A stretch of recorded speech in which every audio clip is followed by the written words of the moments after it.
Hello, good morning, शुभ सकाळ. श्री स्वामी समर्थ. तर गुरुपौर्णिमा 2026 आपण श्री स्वामी समर्थ सार वाचन कसे करावे, गुरु स्वामी समर्थ साराचे पारायण कसे करावे, कोणत्या वेळी करावे आणि किती तारखेला करावे, हा छोटासा व्हिडिओ मी तुमच्यासोबत शेअर करत आहे. तर याचा नक्कीच तुम्हाला फायदा होईल.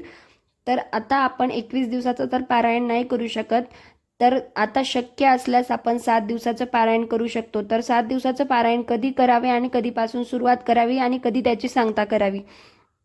तर आपल्याला सुरुवात करायची आहे 23 जुलै 2026 आणि त्यापासून आपल्याला त्याचा सांगता करायची आहे 29 पर्यंत. बरोबर 7 दिवस होतात.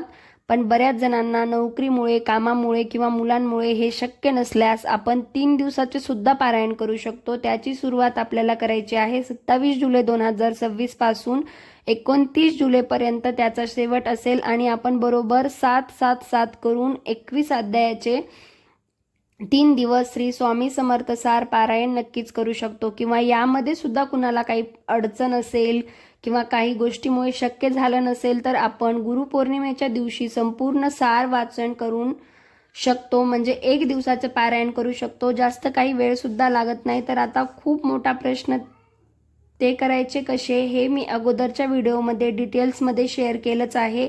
एकदा तुम्ही माझ्या प्रोफाईलमध्ये व्हिजिट करा आणि चेक करा. मी गुरुपौर्णिमेविषयीचे बरेचसे व्हिडिओ माझ्या चॅनलला अपलोड केले आहेत.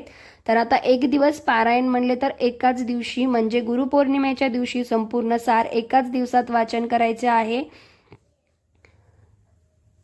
3 दिवसाचे पारायण म्हटले तर 3 दिवस अगोदर सुरुवात करावी लागते. रोज कमीत कमी 7 अध्याय आपल्याला वाचन करायचे असतात. आणि आता 7 दिवसाचे पारायण यालाच म्हणतात सप्ताह पारायण सुद्धा आपण म्हणू शकतो.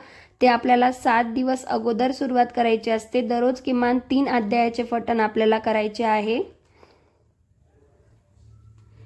आणि जसं की मी म्हटलं 21 दिवसाचं पारायण, तर आता वेळ निघून गेली तरी सुद्धा तुम्हाला सांगते, जर कधी करायचं झालं तर पारायण दररोज एक तरी अध्याय पठण करायचं आहे.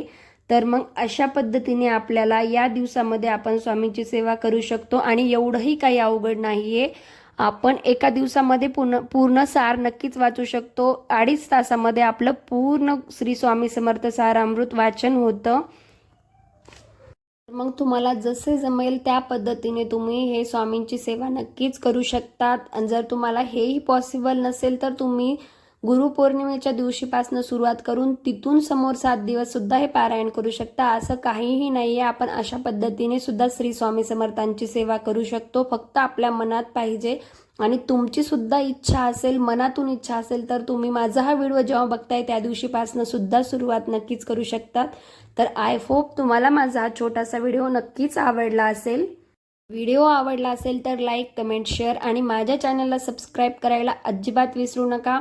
आणि असे बरेचसे व्हिडिओ मी माझ्या चॅनलला अपलोड केलेले आहेत. तुम्ही एकदा जाऊन नक्की व्हिजिट करा. तुम्हाला बरीचशी महत्त्वपूर्ण माहिती भेटेल. आणि तुम्ही सुद्धा स्वामीचे भक्त असाल तर तुम्हाला सुद्धा स्वामींची सेवा कशी करायची याचा बराचसा अंदाज लागून जाईल. आणि तुम्ही सुद्धा या गुरुपौर्णिमेला नक्कीच स्वामींची ही सेवा करा. आणखी भेटूयात नवीन व्हिडिओसोबत. तोपर्यंत